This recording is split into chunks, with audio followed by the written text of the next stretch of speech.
Bumili ako ng piatos at Ngayong araw ay aalamin natin kung ilang piraso nga ba ang laman ng isang pack ng piatos.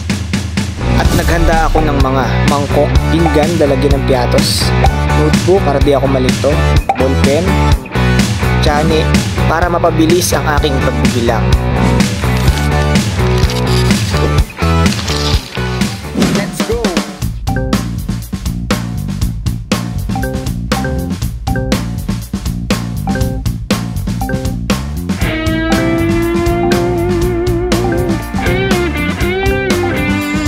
Op.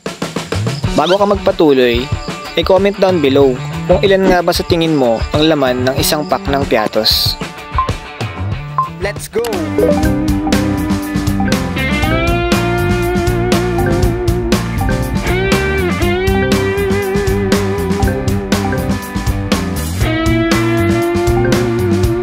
Ang piatos ay pagmamay-ari ng isang kilalang kumpanya na Universal Robina Corporation. Una itong inilunsad sa Pilipinas noong taong 1989 na magpasa hanggang ngayon ay kinikilala at tinatangkilik ng sambayan ng Pilipino.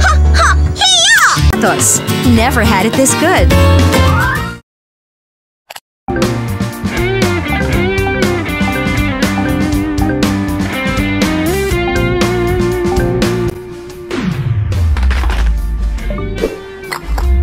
Anong favorite mong snack?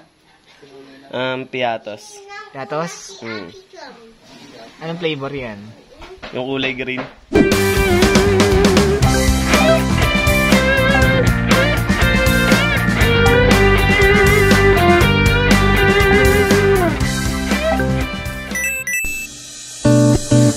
At sa pagbibilang ko ay nalaman ko na ito pala ay nasa 52 pieces. Kasama na dito yung mga nadurog na piraso.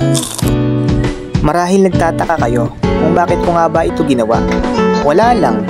Naalala ko lang noon na maraming iba't ibang snacks ang madalas nating makonsumo.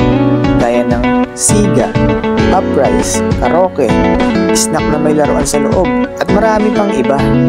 Ngunit itong piatos ang mas nananatiling top tier. Hindi lamang sa lasa at presyo, ngunit pati na rin sa mga benepisyo na maaari mong makuha sa pagkain ito.